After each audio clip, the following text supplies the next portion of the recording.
नाज़रीन अस्सलाम वालेकुम। खबरनामे में आपका खैर मकदम है। पहले नजर डालते हैं सुर्खियों पर।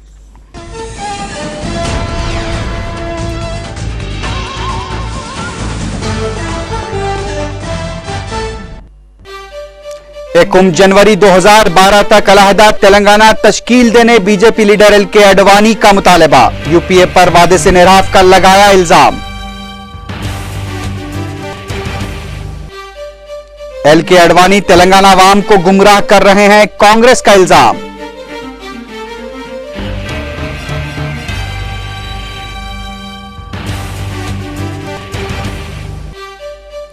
हुसूल तेलंगाना के लिए आइंदा का लाहे अमल तैयार। जाना रेड्डी और केशव राव का मीडिया से बातचीत।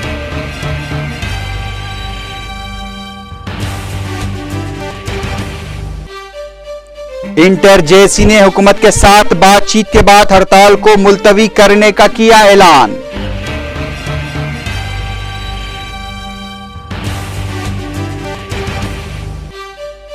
कई कायदीन टीआरएस में शमूलियत के लिए तैयार। रुकन असेंबली के.टी. रामाराव का इंकशाफ।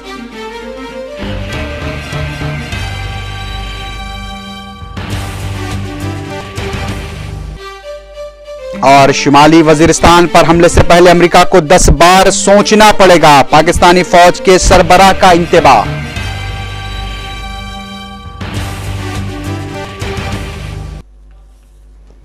अब खबरें तफसील से।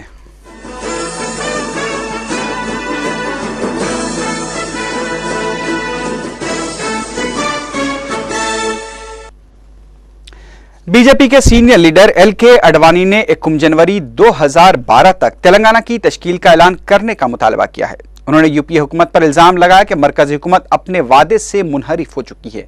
बीजेपी के सीनियर लीडर एल.के. अडवाणी ने कहा कि अलहदा रियासत की तश्कील के लिए रियासती असम्बली में करारदाद मंजूर करना जरूरी नहीं है। जिले निजामाबाद के कामारेड्डी में प्रेस कॉन्फ्रेंस से खिताब करते हुए एल.के. अडवाणी ने कहा कि नई रियासतों की तश्कील की जिम्मेदारी मरकजी हुकूमत और पार्लियामेंट की है। उन्होंने यूपी हुकूमत पर शदीद तनकीद करते हुए कहा कि वो तेलंगाना अवाम के जज्बात के साथ खेल रही है। बीजेपी के सीनियर लीडर ने कहा कि अगर 2014 में एनडीए की हुकूमत आती है तो 100 दिन के अंदर अलहदा रियासत तेलंगाना तश्कील दी जाएगी। अडवाणी ने कहा कि मौजूदा यूपी हुकूमत अगर पार्लियामेंट में बिल पेश करती है तो उनकी पार्टी उसकी मुकम्मल तायीद करेगी। कबल नज़ीर एल.के. अडवाणी की करप्शन के खिलाफ यात्रा आदिलाबाद से निजामाबाद और कामारेड्डी पहुंची। उनकी यात्रा हैदराबाद पहुंचेगी और नुमाइश मैदान पर एक जलसा भी आज शाम मुनक्किद किया जाएगा। Mandatory or otherwise of assemblies passing resolutions. If only the government of India makes up its mind with the support of the principal opposition party, namely the BJP, there would be absolutely no difficulty in passing a bill for the formation of Telangana in the winter session of Parliament. मैं आशा करता हूं कि वर्ष 2012 तेलंगाना के वासियों के लिए एक वर्षों। कांग्रेस के रुकन असेंबली वेंकट रमन्ना ने सियासी जेसी की जानिब से कांग्रेस को तनकीद का निशाना बनाए जाने पर शदीद बरहमी का इजहार किया है। मीडिया से बात करते हुए उन्होंने कहा कि कांग्रेस मसला तेलंगाना पर जिस संजीदगी से काम कर रही है उसे तनकीद का निशाना बनाना मुज़क्का कैस है। उन्होंने सवाल किया कि तेलुगु देशम के गैर जानिबदाराना रोल के ऐलान पर क्यों जेसी खामोश है। एआईसीसी के सेक्रेटरी पी सुधाकर रेड्डी ने एल.के. अडवाणी की जन चेतना यात्रा के दौरान कांग्रेस को तनकीद का निशाना बनाए जाने की शदीद मजम्मत की है। मीडिया से बात करते हुए सुधाकर रेड्डी ने कहा कि एनडीए दौर हुकूमत में तेलुगु देशम के ब्लैकमेल की वजह से अलहदा तेलंगाना पर खामोशी इख्तियार करने वाली बीजेपी आज कांग्रेस को निशाना बना रही है। उन्होंने कहा कि 2001 में कांग्रेस की जानिब से रियासतों के दूसरे तंजीम जदीद कमीशन को अगर बीजेपी कबूल कर लेती तो आज यह मसला ही पैदा नहीं होता। सुधाकर रेड्डी ने विजयवाड़ा के रुकन पार्लियामेंट एल राजगोपाल पर तनकीद करते हुए कहा कि तेलंगाना इत्तेहाद से दस्तबरदारी से मुताल्लिक किए गए उनके रिमार्क्स की मैं शदीद मजम्मत करता हूं। उन्होंने इंतबा दिया कि तेलंगाना के अवाम की बेइज्जती करने और इश्तियाल अंगेजी से लगड़ा पार्टी राजगोपाल को बाज आ जाना चाहिए।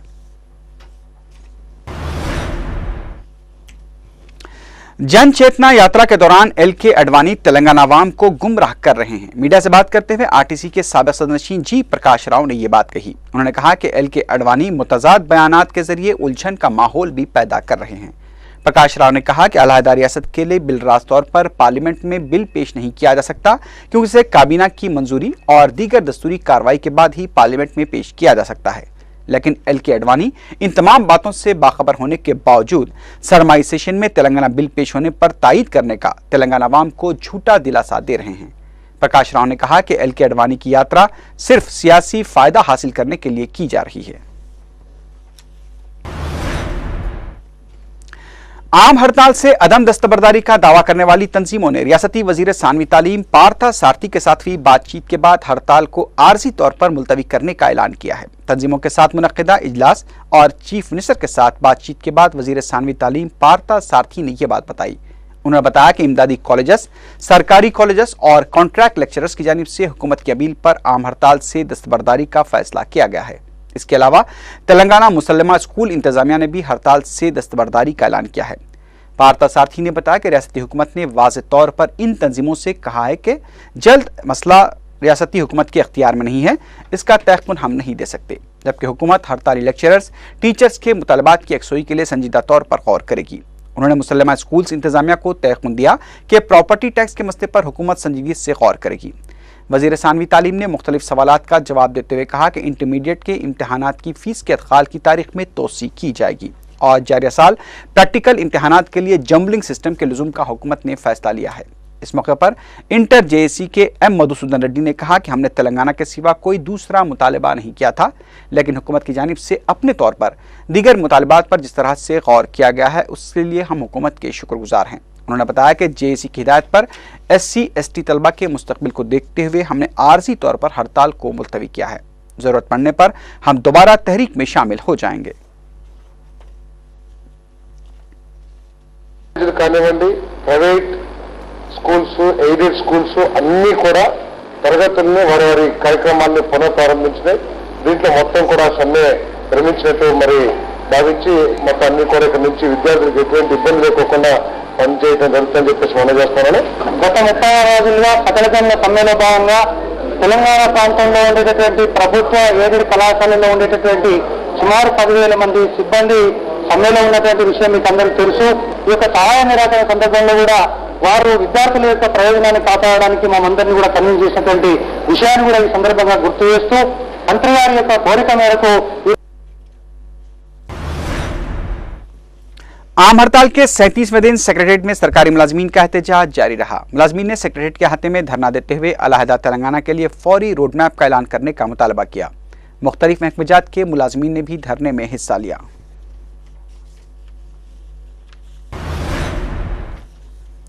तेलंगाना हुसूल के लिए आइंदा के लाहे अमल को खत्तियत दी जा चुकी है, वक्त आने पर उस पर अमल किया जाएगा। अपने घर पर मुनक्किदा इजलास के बाद मीडिया से बात करती हुई रियासती वजीर जाना रेड्डी ने यह बात कही।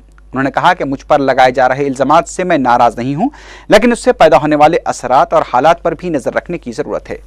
जाना रेड्डी ने बताया कि तेलंगाना के हर जिले से 2 कांग्रेसी कायदीन को लेकर कमेटी तश्कील दी जाएगी, जो अपने अपने अजला में अपने आइंदा के लाहे अमल की जिम्मेदारी निभाएंगे।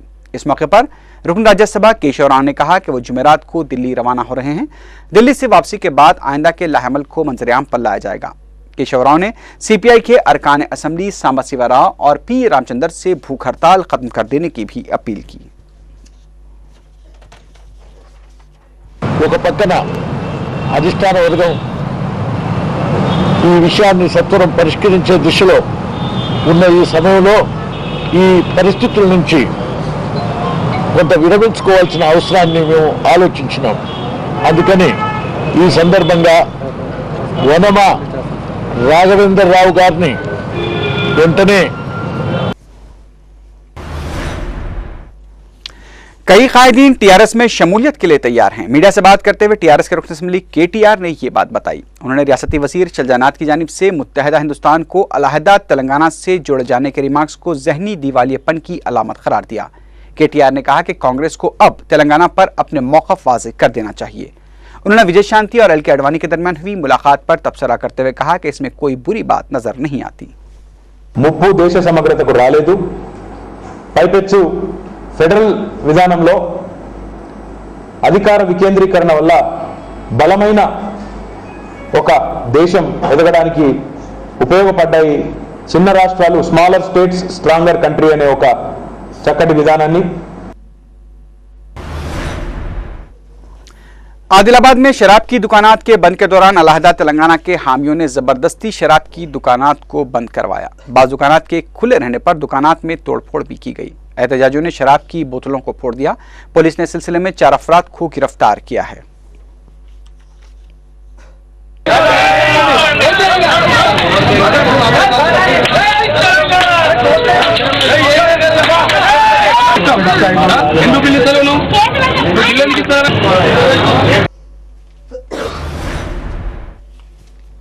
खबरजी रियासती वजीर और तेलंगाना के लिए जिदोजहद कर रहे कांग्रेस के सीनियर लीडर जाना रेड्डी ने आज सुबह चीफ मिनिस्टर किरण कुमार रेड्डी से कैंप ऑफिस पहुंचकर मुलाकात की। उनके हमरा एक और रियासती वजीर राम रेड्डी भी मौजूद थे।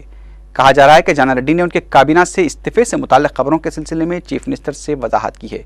यह भी बताया गया है कि उन पर इस्तीफे के लिए शदीद दबाव डाला जा रहा है। बीजेपी के सीनियर लीडर वेंकैया नायडू को उस वक्त अलहदा तेलंगाना के हामियों की बरहमी का सामना करना पड़ा जब वो निजामाबाद में एलके अडवाणी की यात्रा के प्रोग्राम में शिरकत के लिए पहुंचे थे। अलहदा तेलंगाना के हामियों ने वेंकैया नायडू का घेराव करते हुए उनसे अलहदा तेलंगाना की हिमायत में नारे लगाने का भी मुतालबा किया। ताहम पुलिस ने मदाखलत करते हुए वेंकैया नायडू को अपनी हिफाजत में रवाना कर दिया।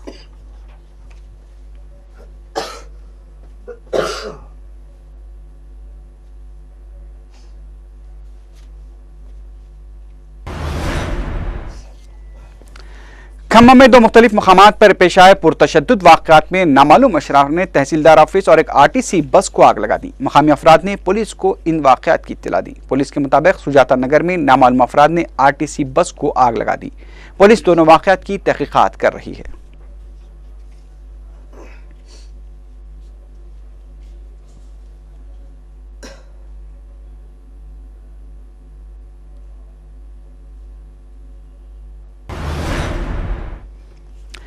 तिरुपति में एक नौजवान ने एक लड़की को मोहब्बत के जाल में फंसाकर उसका जिनसी इस्तेहसाल किया और जब लड़की हामिला हो गई तो जबरदस्ती उसका हमल साकित करवा दिया। पुलिस ने बताया कि हरिपुरम कॉलोनी के रहने वाले केशवलू और अपिता गुज़िश्ता 2 साल से एक दूसरे की मोहब्बत में गिरफ्तार थे। केशवलू ने शादी का वादा करके अपिता का जिनसी इस्तेहसाल किया और जब वह हामिला हो गई तो शादी से इनकार कर दिया। केशवलू ने मुतासरा लड़की को 3 लाख रुपए देकर उसका हमल साकित करवाया। अपिता ने केशवलू के खिलाफ पुलिस में शिकायत दर्ज करा दी है। पुलिस केशवलू की तलाश कर रही है।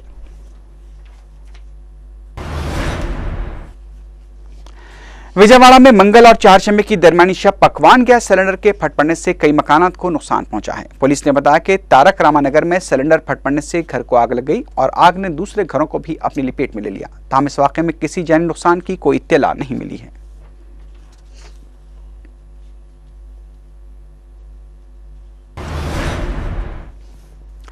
महाराष्ट्र के इलाके बांद्रा में एक ही खानदान के 6 अफराद ने इस्लाम कबूल कर लिया है। इलाके की गैर मुस्लिम आबादी की जानिब से संगीन नतायज की धमकियों के बाद ये नौ मुस्लिम अफराद तहफ़्फ़ुज़ के लिए रियासती वज़ीर दाखिला आर पाटिल के पास पहुंच गए। नौ मुस्लिम खानदान के 6 अफराद खालिद मोहम्मद, आयशा खालिद मोहम्मद, जहरा खालिद मोहम्मद, अनम खालिद मोहम्मद और हज़ेफ़ा मोहम्मद ने रियासती वज़ीर दाखिला आर पाटिल से मुलाकात की और उन्हें इस्लाम कबूल करने के बाद अपने ऊपर होने वाले जुल्म सितम की दास्तान सुनाई। इस पर रियासती वज़ीर दाखिला ने उन्हें तहफ़्फ़ुज़ के तयक़ुन की यकीन दहानी करवाई। वज़ीर दाखिला ने एडिशनल पुलिस कमिश्नर नागरिक से रब्ता करके उन्हें हिदायत दी कि नौ मुस्लिम खानदान को तहफ़्फ़ुज़ फराहम किया जाए। उधर रुकन असम्बली अबू आसिम आज़मी ने नौ मुस्लिम खानदान पर तशद्दुद के मामले की तहक़ीक़ात कराने का मुतालबा किया है। अबू आसिम आज़मी ने कहा कि भारत में हर किसी को मजहबी आज़ादी हासिल है और उसे इख्तियार है कि वह अपनी पसंद के किसी भी मजहब को इख्तियार करे, लेकिन हाल ही में बांद्रा के भारत नगर इलाके में वाल्मीकि समाज से ताल्लुक़ रखने वाले एक ही खानदान के 6 अफराद के इस्लाम कबूल करने के बाद वाल्मीकि समाज की जानिब से उनको निशाना बनाया गया और ख़तरनाक नताज भुगतने की धमकी भी दी गई।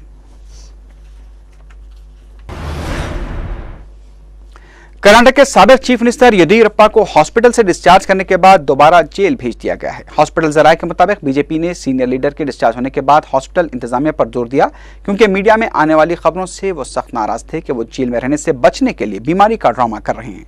येदियुरप्पा काफी कमजोर दिखाई दे रहे हैं और उन्हें बैक पेन की शिकायत भी बताई गई है।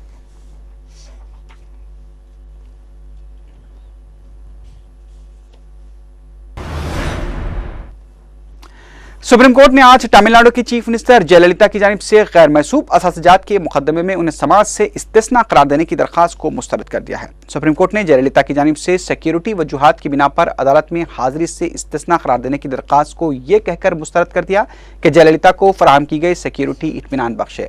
जयललिता इम्कान है कि कल कर्नाटक की अदालत में हाजिर होंगी।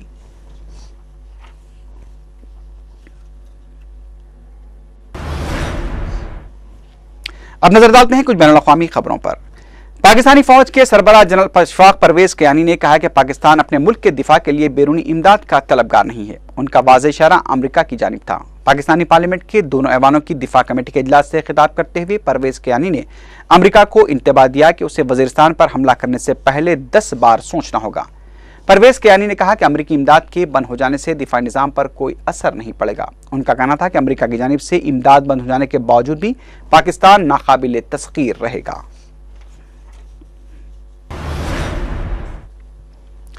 गजा और मगरबी किनारे में हजारों फलस्तीनियों ने इसराइली जेलों से रिहा होने वाले कैदियों का इस्तकबाल किया है। इस मौके पर हमास के जलावतन रहनुमा खालिद मशाल ने कहा कि तशद्दुद की हिकमत अमली कामयाब रही है। गिलाड चलट के बदले इसराइल ने 1027 फलस्तीनी कैदियों को रिहा किया है। ताहम इस हवाले से पहले मरहले में 477 फलस्तीनियों को रिहा किया गया। इस दौरान इसराइली वज़ीर आज़म बेंजामिन नेतन्याहू ने कहा कि अगर इसराइल के खिलाफ तशद्दुद के वाक़यात में इजाफा होता है तो शदीद जवाबी कार्रवाई की जाएगी। दूसरी जानिब गिलाड चलट शुमाली इसराइल में अपने घर पहुंच गया है। इसराइली फौजी गिलाड चलट ने मिस्री टीवी से बात करते हुए इस तबक्के का इजहार किया कि कैदियों की रिहाई के माहदे से इसराइल और फलस्तीनियों के दरमियान अमन की राह हमवार होगी।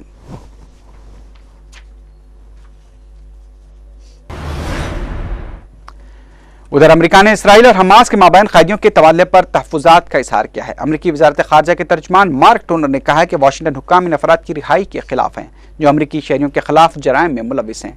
ताहम उन्होंने इस हवाले से मजीद तफसीलात नहीं बताई। अमरीका गजा में मौजूद हमास को दहशतगर्द तंजीम करार दे चुका है। मार्क टोनर के बकौल रिहाई पाने वाले कुछ कैदियों के हवाले से अमरीका ने इसराइल पर अपना मौक़िफ़ वाज़ेह कर दिया था। लीबिया में कर्नल क़ज़्ज़ाफ़ी के आखिरी गढ़ सिर्त में इस वक्त शदीद लड़ाई जारी है। अबूरी कौंसिल ने तस्लीम किया है कि उसके मुतादिद सिपाही हलाक हुए हैं जबकि जख्मियों की तादाद 100 से ज़्यादा बताई गई है। दूसरी जानिब सिफारती ज़राए ने बताया कि मगरबी दिफाई इत्तेहाद से कहा जा रहा है कि वह जल्द ही फ़िज़ाई कार्रवाई को रोके। मार्च से लेकर अब तक नाटो की जंगी तैयारे लीबिया पर 9,500 से ज़्यादा परवाजें कर चुके हैं।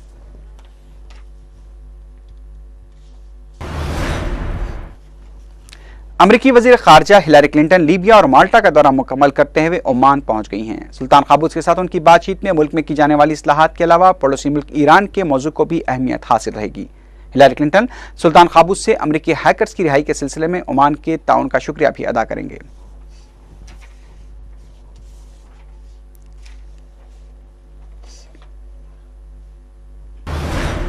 इसी के साथ ही खबरनामा अख्ताम को पहुंचा। अल्लाह हाफ़िज़।